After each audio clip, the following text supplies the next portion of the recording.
Hello friends, कैसे हैं आप। आज हम ये न्यू चैनल बनाया और इस पे हम रिएक्शन वीडियो अपलोड करेंगे।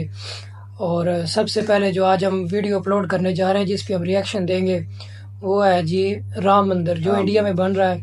हाँ, राम मंदिर जो है मतलब वो है, उसकी बड़ी काफ़ी पुरानी हिस्ट्री है जिसका भी कुछ ही दिनों पहले ना इंडिया की अदालत ने फैसला किया है, तो वहाँ पे वो मंदिर बन रहा है। उसके उसकी डिटेल्स के बारे में आज हम वीडियो देखेंगे और उस पर अपना रिएक्शन देते हैं। तो चलिए वीडियो को स्टार्ट करते हैं और अपना रिएक्शन देते हैं वीडियो। इतिहास का दूसरा सबसे लॉन्गेस्ट चलने वाला केस, जो केस पिछले 500 सालों से चल रहा है। क्या आप जानते हो पिछले सिर्फ 40 दिनों में ये केस सॉल्व हो गया कुछ एविडेंसेस के बेसिस पर। आखिर कौन से एविडेंसेस थे वो जिन्हें कोर्ट में जैसे ही प्रेजेंट किया गया, सिर्फ 40 दिनों के अंदर ये ऐतिहासिक और कंट्रोवर्शियल केस हमेशा के लिए सॉल्व हो गया। और वो भी सुप्रीम कोर्ट ने बकायदा अपने फर्स्ट हियरिंग में एग्जैक्टली 14 अक्टूबर 2019 की डेट देकर कहा था कि हम इस दिन इस केस को फाइनली कंक्लूड कर देंगे। वेल, इसके पीछे के रीजंस काफी इंटरेस्टिंग है। सिर्फ 2 स्ट्रॉन्ग एविडेंसेस की वजह से ये हो पाया। And mind you, in evidences में ऐसे भी सबूत शामिल है जिसमें खुद मुगल्स और ब्रिटिशर्स ने तक ये ओपनली एक्सेप्ट किया है कि यस, वहां पर हिस्टोरिकली राम मंदिर मौजूद था। सो फाइनली इन एविडेंसेस की वजह से राम मंदिर तो बन गया, लेकिन इस पर ऑपोजिशन और कई मीडिया रिपोर्ट्स का यह भी मानना है कि देश के पैसों की टोटल बर्बादी है। इनफैक्ट बिहार के डिप्यूटी सीएम तेजस्वी यादव जी ने तो मंदिर को वेस्ट ऑफ मनी प्रूव करते हुए कहा कि भूख लगने पर, बीमार होने पर आदमी कहां जाएगा मंदिर में, उल्टा मंदिर में तो दान देना पड़ता है। भूख लगेगा तो मंदिर जाइएगा, वहां तो दान देना पड़ता है। बेसिकली इनका कहना है कि गवर्नमेंट ने मंदिर बनाने में पैसे बर्बाद कर दिए, लेकिन डू यू नो इतना बड़ा मंदिर बनेगा तो है उसका कि पैसा तो मंदिर लगेगा, बनाने में काफी सरकार खर्चा की है। जेब से 1 रुपया भी खर्च नहीं हुआ। अब आप बोलोगे तो फिर डोनेशन के पैसों से बनाओ, लेकिन डोनेशन का भी 1 रुपया यहाँ पर खर्च नहीं हुआ। हालांकि हिंदू है, हिंदू होके भी मंदिर के खिलाफ बना कैसे? वेल, राम मंदिर ट्रस्ट ने ना एक सिंपल बट एकदम इफेक्टिव स्ट्रैटेजी यूज की, जिसे आगे मैं डिस्कस करूंगा, और इसीलिए वीडियो को एंड तक देखना, क्योंकि ये सब समझने के लिए हमें कहानी को एकदम शुरुआत से शुरू करना होगा। इस पूरे 500 साल के लीगल जर्नी को मैं आपको सिर्फ 5 मिनट में सिंप्लीफाई करके समझा दूंगा। एंड आई एम श्योर कि इस वीडियो के देखने के बाद आपको राम मंदिर केस स्टार्ट टू एंड समझ आ चुका होगा। सो इस केस की प्रॉपर क्लैरिटी के लिए ना मैंने इस पूरे राम मंदिर जन्मभूमि कोर्ट केस को 3 मेजर टाइमलाइंस में डिवाइड किया है। सो शुरुआत करते हैं पहले टाइमलाइन से, जो है 1528 से 1940। इतना पुराना यार है केस चल रहा है। सो साल 1528 में मुगल बादशाह बाबर ने अपने कमांडर मीर बाकी को ये ऑर्डर दिया कि वो अयोध्या में मौजूद राम मंदिर को तोड़कर वहां पर मस्जिद बनाए, और उसी राम मंदिर को तुड़वाकर जो मस्जिद बनी थी उसे बाबरी मस्जिद नाम दे दिया गया। बट कई लिटरेरी सोर्सेस के हिसाब से यहाँ पे पहले बाबरी मस्जिद किसे शहीद किया बाबरी मस्जिद के बाहर उस सेम जगह पर, जिसे राम चबूतरा कहते हैं, वहां पर राम भगवान की पूजा फिर भी किया करते थे। इसी को लेकर वहां पर कई छोटे मोटे रायट्स हिस्टोरिकली होते आए हैं, क्योंकि ऑफ कोर्स एक ही जगह पर दोनों रिलीजियंस पूजा कर रहे हैं। बट 1853 से 1859 के बीच इन 6 सालों में ये रायट्स काफी ज्यादा वायलेंट होने लग गए थे। इतने वायलेंट कि इतने सालों से इस इशू को इग्नोर कर रही ब्रिटिश गवर्नमेंट को भी इसमें खुद इंटरवीन करना पड़ा। सो ब्रिटिश सरकार ने सबसे पहले बाबरी राम मंदिर एरिया को अपने कंट्रोल में लिया। फिर दोनों पार्टीज में एक पीस एग्रीमेंट साइन करवाया। उन्होंने मंदिर एरिया को 2 हिस्सों में डिवाइड किया। पहला बाबरी मस्जिद वाला हिस्सा मुस्लिम्स को सौंपा गया, यानी कि पहले वहां पे मंदिर था, रसोई और राम फिर वहां पे मस्जिद भी बना दी गई मंदिर की, हिंदूज को दे दिया गया, जहां पर हिंदूज ऑलरेडी पूजा भी किया करते थे। और दोनों साइड्स के बीच में उन्होंने फेंसिंग करवा दी। अब इस सेटलमेंट से भी लोग खुश नहीं थे, स्पेशली हिंदूज, क्योंकि उनके हिसाब से अगर ऐसा ही था तो इसका मतलब तो ये हो जाएगा कि हिंदूज को एक खुले मैदान में भगवान की पूजा करनी पड़ेगी।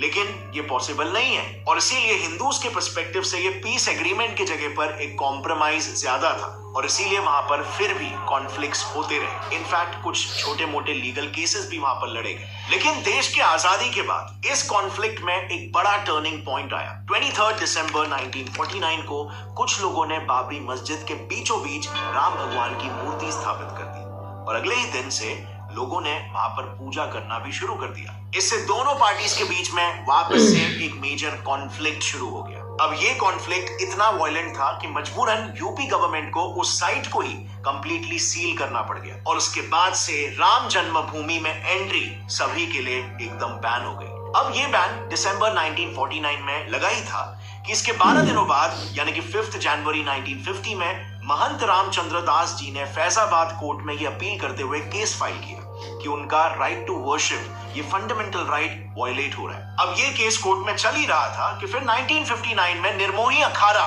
जो कि हिंदू साधुस का एक नेशनल ऑर्गेनाइजेशन है, उन्होंने भी ये कहते हुए केस फाइल कर दिया कि अयोध्या की लैंड का पोजेशन उनको पूजा करने के लिए मिलना चाहिए। और फिर 1961 में उसे काउंटर करने के लिए मुस्लिम साइड से भी सुन्नी वक्फ बोर्ड ने एक कोर्ट केस फाइल कर दिया। उनका दावा ये था कि उन्हें ये लैंड मिल जाना चाहिए क्योंकि इस पूरे लैंड पर एक मस्जिद था, तो वक्फ बोर्ड ही उस लैंड के ओरिजिनल ओनर्स हुए। ऑल इन ऑल इस मुद्दे को लेकर छोटे मोटे केसेस तो चल ही रहे थे, लेकिन मेजरली कोर्ट में अब 2 हिंदू पक्ष थे और एक मुस्लिम पक्ष, और दोनों साइड्स वहां पर अपने धार्मिक स्थल बनाना चाहते थे। और फिर इसी मतभेद में सालों बीत गए, कोर्ट में लड़ाई चलती रही, लेकिन कोई भी मतलब ये देखो ना कि वहाँ पे पहले मंदिर था, फिर मस्जिद बनी, फिर बाद में मस्जिद को गिरा के मंदिर बनाया, तो जाहिर बात है दोनों जो है मज़हबों के दरमियान इख्तिलाफात तो होंगे। जिसके बाद फैजाबाद कोर्ट ने राम मंदिर से जुड़े सारे केसेस को एक साथ क्लब करके एक जॉइंट वर्डिक्ट इशू किया, जिसके तहत 1986 में कोर्ट ने हिंदूज को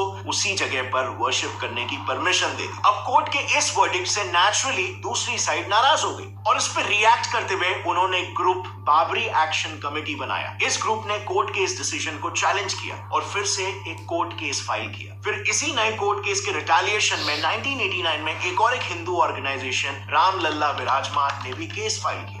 सो अब तक हिंदू साइड में 4 मेन पिटिशनर्स थे और मुस्लिम साइड में 2 मेन पिटिशनर्स, और यहाँ तक ये बैटल इंटेंसली कोर्ट में चल ही रहा था। बट 1990 के शुरुआत में ये बैटल कोर्ट से निकलकर अनफॉर्चुनेटली रास्तों केस करने के बाद लगातार मतलब 1990 में बड़े सोमनाथ से अयोध्या तक एक रथ यात्रा निकाली। इस यात्रा में देश भर से लाखों की संख्या में लोग जुड़ रहे थे। अब ये रथ यात्रा अयोध्या पहुंचती उसके पहले ही वहां बड़े-बड़े एहतजाज भी हुए इसके बीच। और इसी सिचुएशन को देखते हुए 1991 में यूपी गवर्नमेंट ने इस पूरे राम जन्मभूमि लैंड का कंट्रोल अपने हाथों में ले लिया और एरिया सील करवा दिया। सो यस, एक बार फिर से दूसरी बार इतिहास में बाबरी राम जन्मभूमि लैंड को सील करके वहां पर एंट्री बैन कर दिया गया। बट इस बार इसका इम्पैक्ट काफी खतरनाक होने वाला है। इस बैन के बाद हुआ यूं कि 6 दिसंबर 1992 को देश भर से हजारों की संख्या में लोग अयोध्या राम जन्मभूमि में जमा हुए और उन्होंने बाबरी मस्जिद को ही डिमोलिश कर दिया। ये मूव बेसिकली गवर्नमेंट ये उस वक्त मैं छोटा था तब मैंने ये न्यूज़ सुनी। अब ये होते ही बाबरी मस्जिद को जगह जगह पर कम्युनल रायट्स होने लगे और 1992 के infamous Mumbai serial bomb blast भी इसी का ही रिएक्शन था। ये वही बॉम्ब ब्लास्ट है जिसमें अंडरवर्ल्ड डॉन दाऊद इब्राहिम का मेजर हाथ था।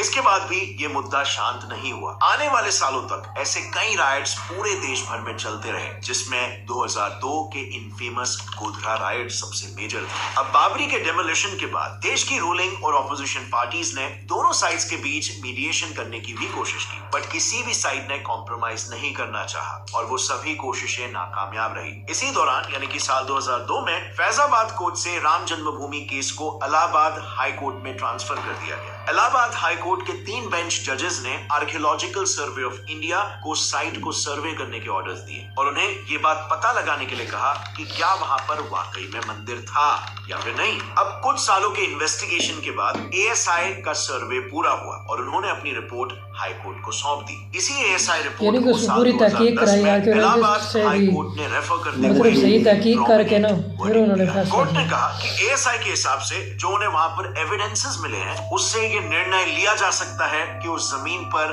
वाकई में पहले राम मंदिर मौजूद था। लेकिन ये मुद्दा यहाँ पर भी कोर्ट के डिसीजन के बाद खत्म नहीं हुआ, अभी तो बल्कि शुरुआत थी। इलाहाबाद हाई कोर्ट ने ये फैसला लिया कि उस लैंड को 3 पार्ट्स में डिवाइड करेंगे। जैसे आप इस मैप में देख सकते हो, पहला लैंड पार्ट जहां पर भगवान राम की मूर्ति थी उसे राम लल्ला विराजमान को दिया गया। दूसरा भाग यानी कि सीता रसोई, भंडारा और राम चबूतरा को निर्मोही अखाड़ा को दिया गया और बची सारी जमीन सुन्नी वक्फ बोर्ड को दे दी गई। बट एक बार फिर से कोई भी साइड हाई कोर्ट के ऑर्डर्स से खुश नहीं था और इसीलिए इस बार सारे पार्टीज ने directly supreme court of India में ही अपील कर दी और इसी मुकाम पर राम जन्मभूमि के पूरे इतिहास में पहली बार सुप्रीम कोर्ट की एंट्री। सुप्रीम कोर्ट के पास अपील जाते ही सबसे पहले तो उन्होंने इलाहाबाद हाई कोर्ट के वर्डिक्ट को होल्ड पर डाल दिया, बट कई सालों तक इस केस में कोई सुनवाई नहीं। लेकिन फिर उसके बाद 2016 में एंट्री हुई देश के एक प्रोमिनेंट लॉयर सुब्रमण्यन स्वामी जी की।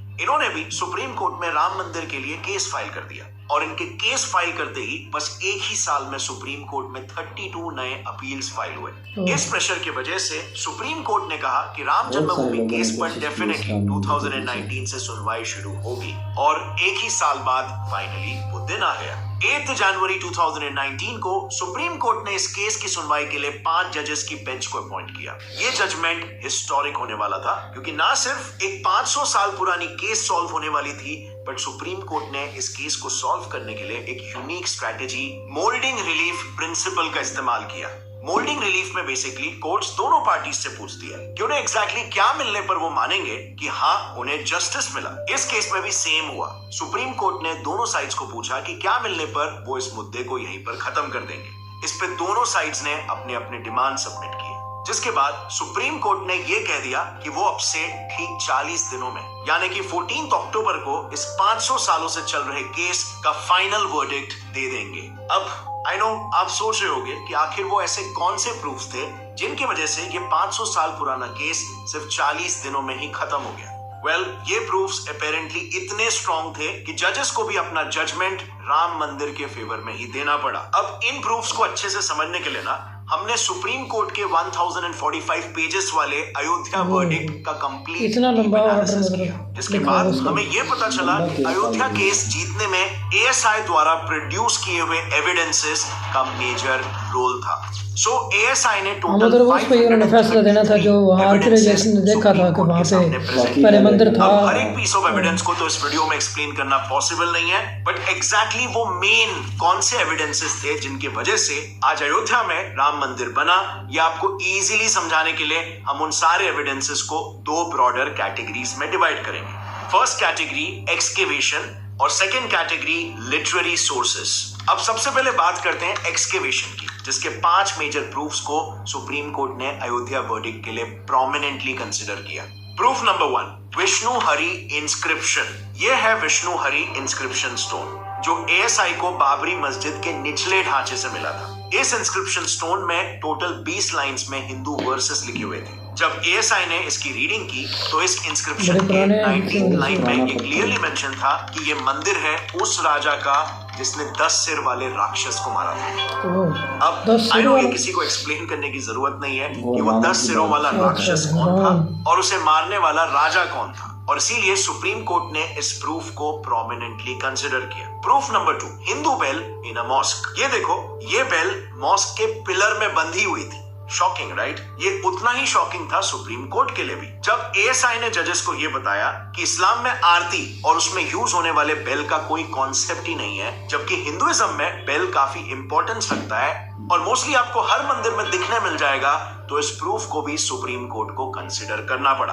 प्रूफ नंबर 3, पिलर्स विद कलश स्कल्पचर। अब अगला प्रूफ कुछ ऐसा दिखने वाला कलश है जो बाबरी के पिलर्स में बनाया हुआ था और पूरे मस्जिद में ऐसे इन टोटल 12 पिलर्स जहां पर हिंदू देवी देवताओं के डिजाइन्स और उनसे रिलेटेड स्कल्पचर्स मिले, जिनका डायरेक्ट लिंक 11th सेंचुरी से 12th सेंचुरी के राम जन्मभूमि मंदिर से था। प्रूफ नंबर 4, मस्जिद डोम हैड लोटस।